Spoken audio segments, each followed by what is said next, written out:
예, 우리 지난주에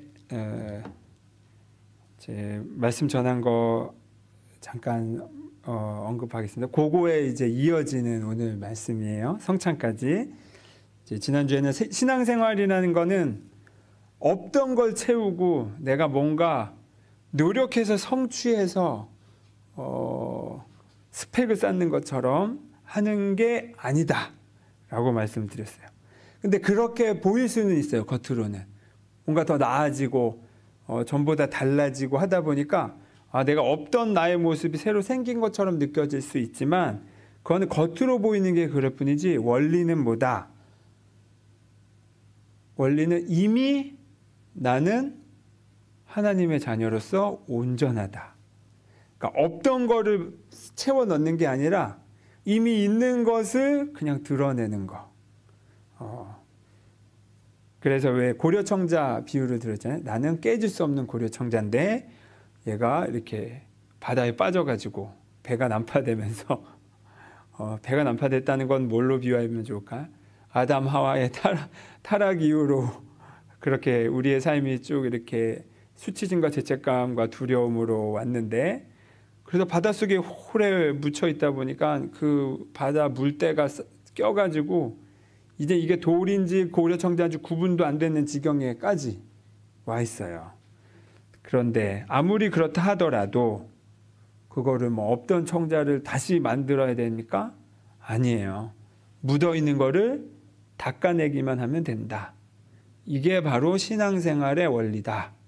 이게 바로 우리가 좀 더 나아지는 것 같지만 없던 게 생기는 게 아니라 단지 우리가 본래 나 자신으로 사는 것을 막고 있는 나의 사고, 생각, 내 생활 패턴, 습관들, 나의 말투 이런 것들을 닦아내기만 해도 내 안에 하나님의 빛이 하나님의 형상된 나의 그 모습이 확 드러난다는 거예요.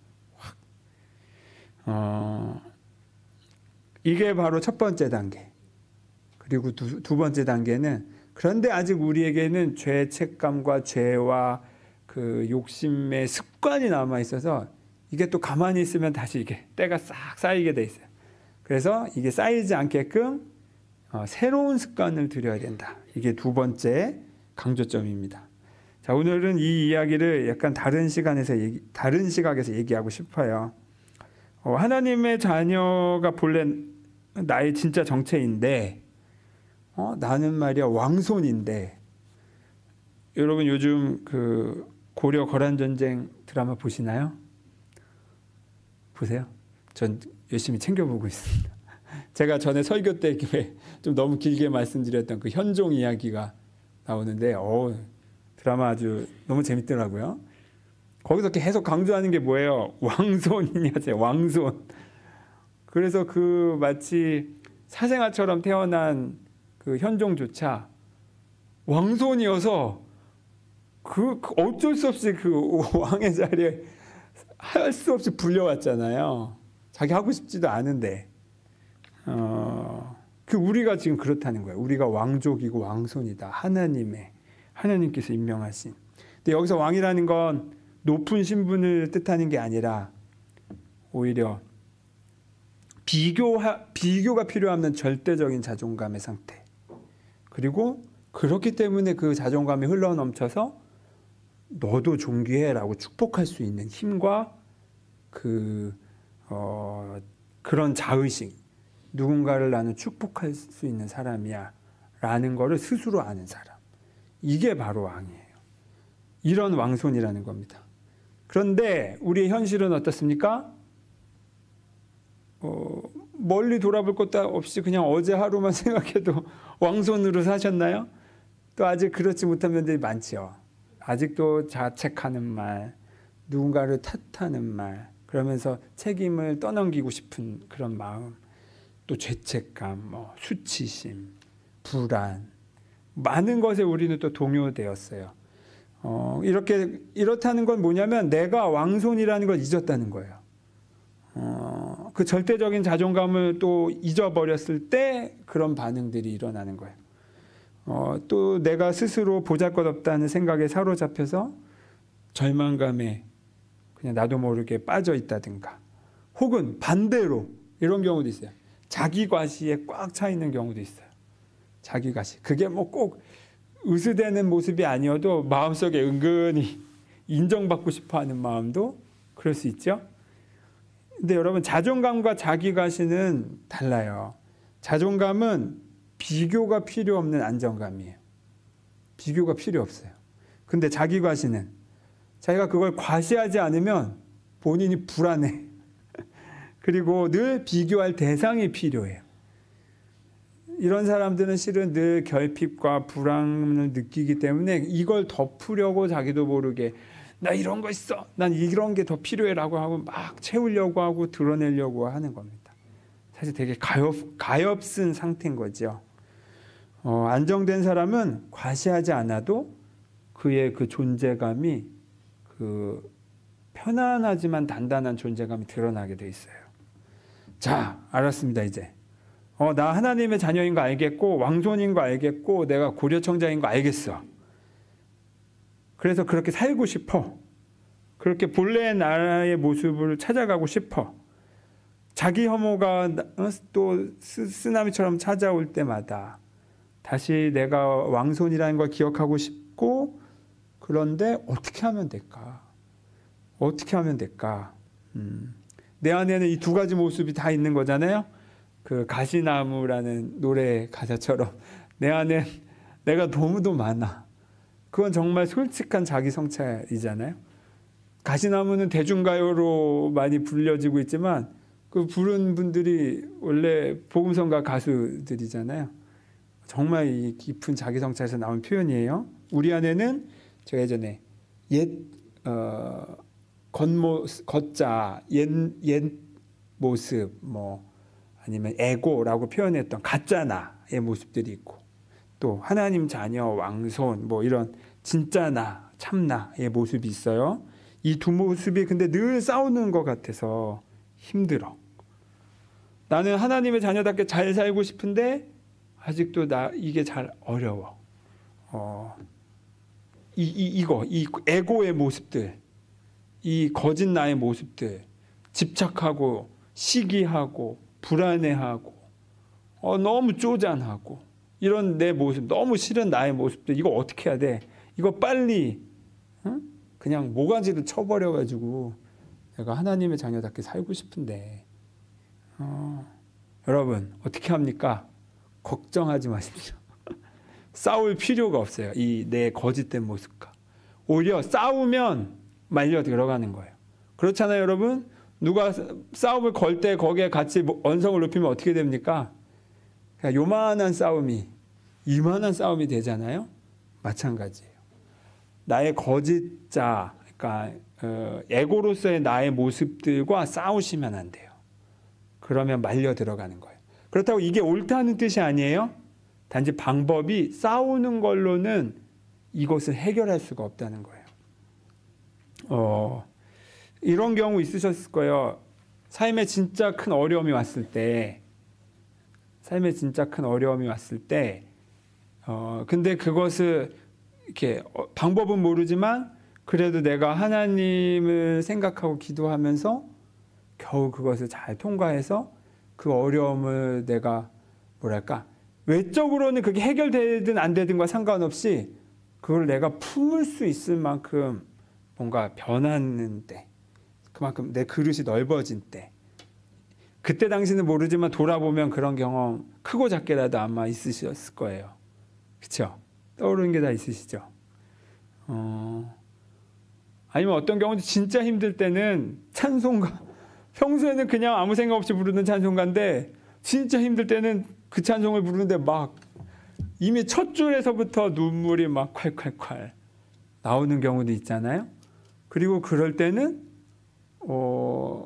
아주 간단한 정말 성경 구절 하나도 내 가슴 깊이 스며들어서 그 말씀이 이게 나에게 와 닿았구나라는 그 느낌이 있을 때가 있어요. 아시잖아요. 이 표현 아시죠? 시련이 깊을수록 모두 크다. 은혜도 크다라는 말 우리 자주 들어요. 그러니까 고난이 있고 내가 마음으로 어려울 때, 또 내 자신이 마음에 안 들 때, 그때 아주 작은 진리의 말씀 하나가 나를 숨쉬게 해주는 겁니다. 진리의 말씀은 원래 거기 있었어요. 찬송가는 원래 거기에 있었어요. 근데 그거를 받아들인 내 마음 상태가 더 말랑말랑해진 거예요. 언제? 에고의 상태 때문에 괴로워할 때 그래요. 그러니까 묘한 거예요. 오히려 내가 느끼는 그 에고의 상태, 여기서 에고의 상태라는 건 하나님 자녀된 그 완전한 평화가 아닌 모든 거가 다 에고예요. 모든 거가 다 이제 거짓 나예요. 이 육체도 거짓 나예요. 이 육체 영원하지 않으면 다 거짓 나예요. 영원한 건 오직 영 하나인데, 그래서 우리가 육신이 죽었다고 해서 끝난다라고 표현하지 않잖아요. 그래서 이렇게 막 뭐 불평감, 스트레스, 불안, 자기 혐오, 자책감, 이런 느낌이 나를 한껏 사로잡았을 때, 그때 이게 뭐냐면, 왜 또 나는 이런 불행한 느낌이 가득하지가 아니라 이렇게 말씀하시면 돼요. 하나님 감사합니다. 왜? 왜냐하면 이 느낌들은, 이 에고의 느낌들은 하나님 자녀된 상태에서 벗어났다는 걸 알려주는 자동 알람인 거예요. 자동 알람. 근데 단 이거예요. 중요한 건 이거예요. 못 알아차리면 이 느낌에, 이 거짓 나의 상태가 주는 그 5만 가지 느낌에 내가 압도돼서 삼켜서 더 악화되지만, 이 느낌을 알아차리는 순간, 알람이 울렸네 라고 알아차리면 역으로 이게 하나님께 더 가까이 가는, 더 깊은 은혜로 들어갈 수 있는 최고의 절호의 기회가 되는 겁니다. 그래서 제가 아까 말씀드린 거예요. 에고의 모습들과 싸우지 말라는 거예요. 이건 그냥 단지 신호인 것 뿐이에요. 여러분, 상처가 나서 그 상처가 오래돼서 이게 잘못 감염되면 뭐가 나오나요? 어떻게 돼요? 곪잖아요. 그래서 고름이 나오죠. 여러분, 고름이 나온다면서 이 고름 하면서 이거를 그냥 덮어버리면 어떻게 됩니까? 그 고름이 해결되나요? 안 돼요. 더 병을 키우겠죠. 이 고름 나쁜 놈, 너 왜 나한테 왔어? 이러시나요? 우리는 보통 그렇게들 좀 행동을 해요. 그런데 한번 잘 생각해 보면 고름이라는 건 이 병균과 내 몸의 그 면역 시스템이 그 병균과 싸워서 장렬히 정사한 그 결과들이 이제 몸 밖으로 배출되는 거예요. 그 안에 있으면 안 되니까. 오히려 신호인 거죠. 신호. 너 지금 여기 병균이 침투했었어 라고 알려주는 거기도 한 거예요. 오히려 보기에는 좀 역할지 몰라도 고마운 거죠. 저희 아내는 우리 아이가 아플 때 그렇게 잔병치레는 거의 없어요. 근데 어쩌다 열이 나도 해열제를 잘 안 먹여요. 왜냐하면 지금 면역 시스템이 열심히 싸우고 있는데, 그 열이 나는 이유가 물론 그 어느 선을 넘으면 안 되죠.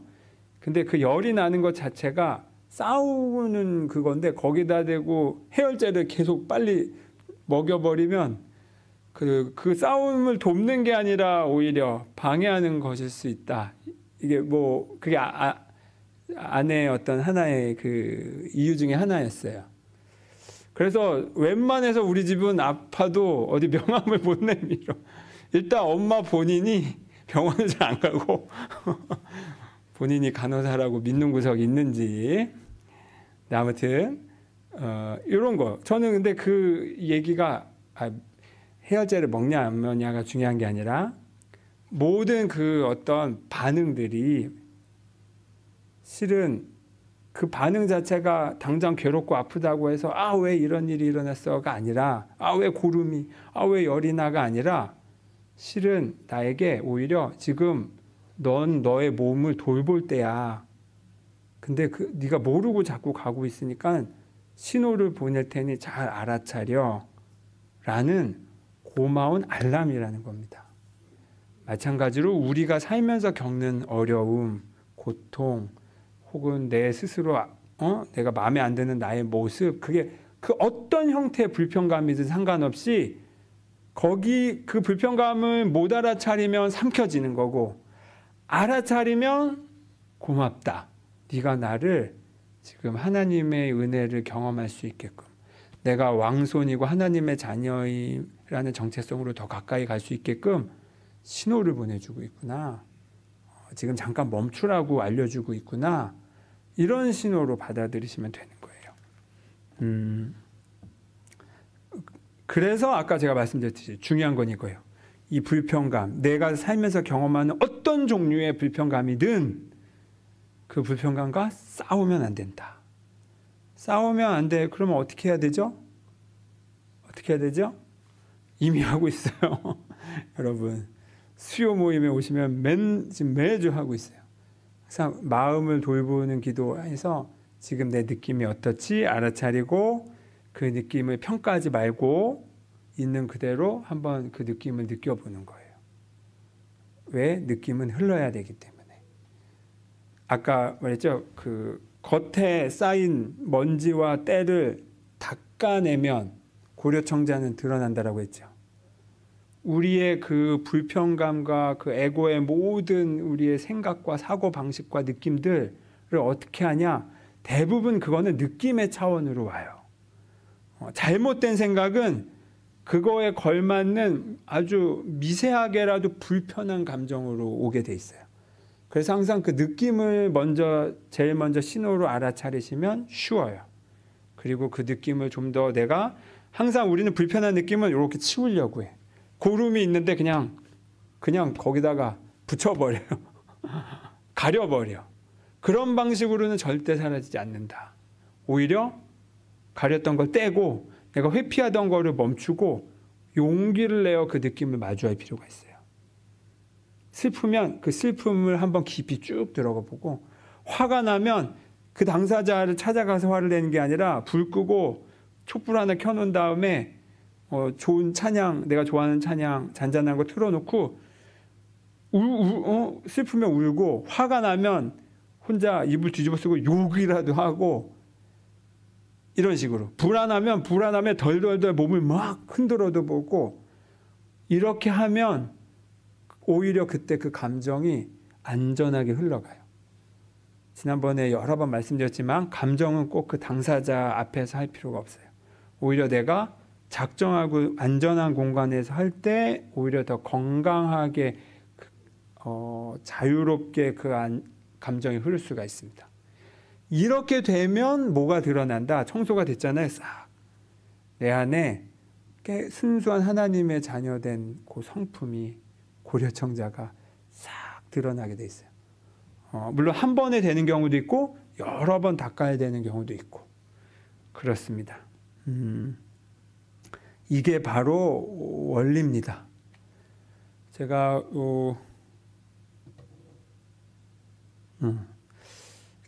지난주에 제가 아는 지인이 축복의 글을 카카오톡 방에 올렸는데 너무 아름다워서 제가 이렇게 허락을 구하고 여러분께 읽어드리려고 적어왔어요. 이 축복의 표현이에요. 한번 들어보세요. 그날 하루를 돌아보고 자신의 감정을 이렇게 느낀 다음에, 근데 상당히 괴로운 감정이 많았었나 봐요. 근데 그걸 이렇게 표현했어요. 오늘도 불편함을 느낄 수 있어 감사합니다. 감정이 요동치고 호흡이 가빠지는 경험은 제 눈을 감게 만들고 정화와 감사, 이 상황에 대한 축복을 할 수 있도록 해 주었습니다. 한 명 한 명 떠올리며 축복과 사랑의 기도를 해봅니다. 정서적으로 가까운 사람들, 떨어져 있지만 같은 길을 가는 사람들, 그리고 관계가 틀어져 감정이 상한 채로 남겨진 사람들, 미워하고 쌍욕을 했던 게 마지막 기억인 사람들까지 축복합니다. 동방 박사들이 하늘의 별을 따라 아기 예수를 만나듯 불편함이라는 하늘의 별을 따라서 신을 만날 수 있는 기회가 매일 저에게 주어짐에 감사합니다. 별을 따라가는 길이 마음에 들지 않아 트집 잡고 싶은 날에도, 별을 따라가는 길에 예기치 못한 일이 일어나는 날에도, 별을 따라가는 길이 너무 오래 걸리는 것 같은 날에도 고개를 들어 별을 바라보며 걷자는 다짐을 해봅니다. 사랑합니다. 고맙습니다. 축복합니다. 어떠세요? 싹 다가오세요? 네, 이 국등대라는 분인데 이름도 등대예요. 너무 멋지죠?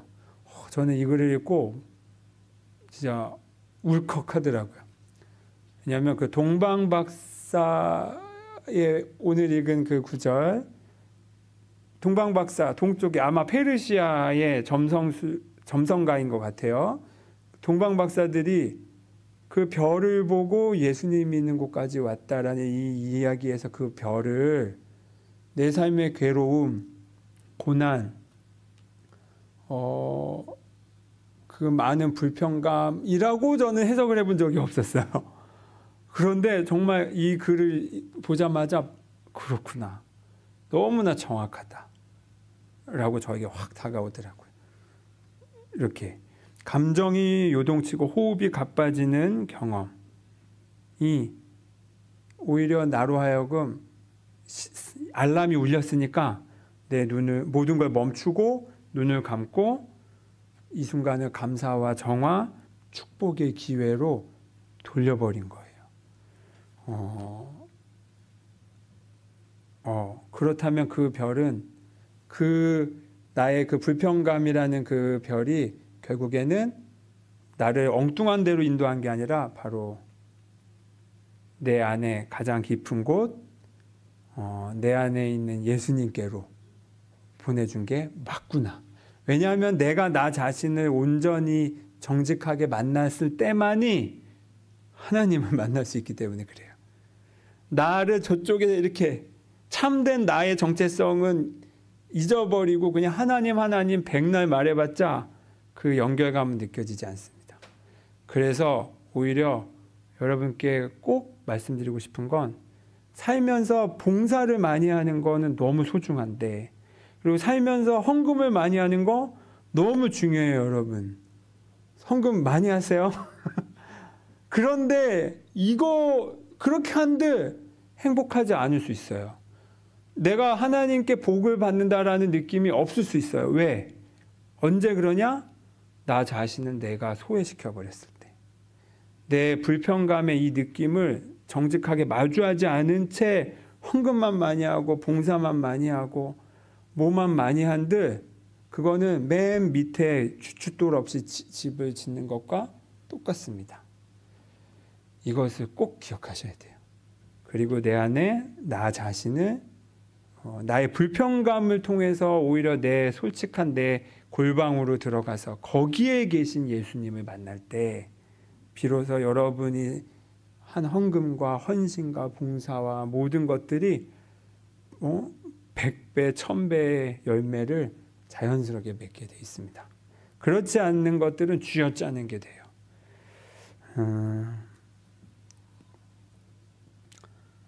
대학생 때 우리 이명석 집사님이 저에게 메일을 보냈나? 그때 그 시 구절 하나가 있었어요. 아직도 오래 기억에 남는 시예요. 본인은 지금 기억할지 모르겠지만 노천명 시인의 별을 쳐다보며입니다.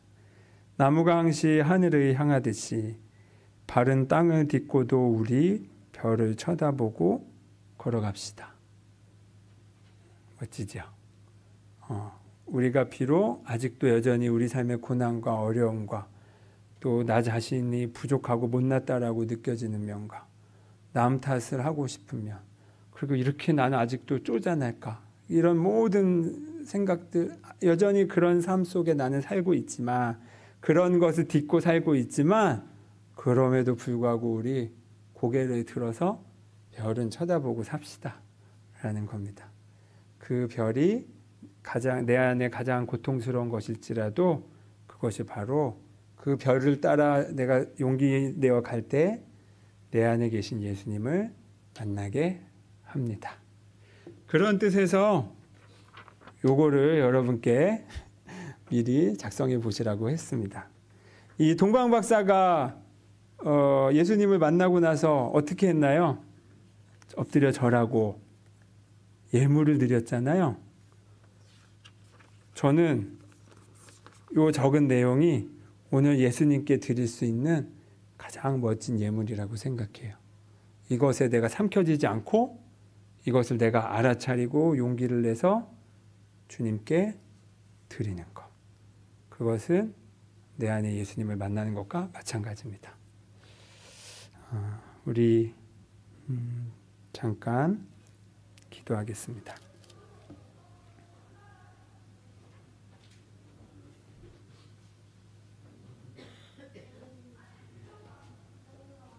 주님,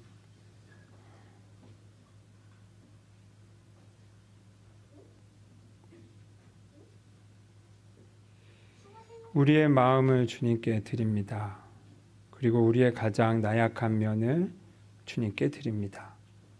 그럼으로써 내가 수치스러운 게 아니라 오히려 주님의 은혜로 이어지는 소중한 기회가 됩니다. 나의 약함이 그래서 나의 자랑이 됩니다. 우리를 이 귀한 순간에 초대해 주셔서 고맙습니다. 예수 그리스도의 이름으로 기도드립니다. 아멘.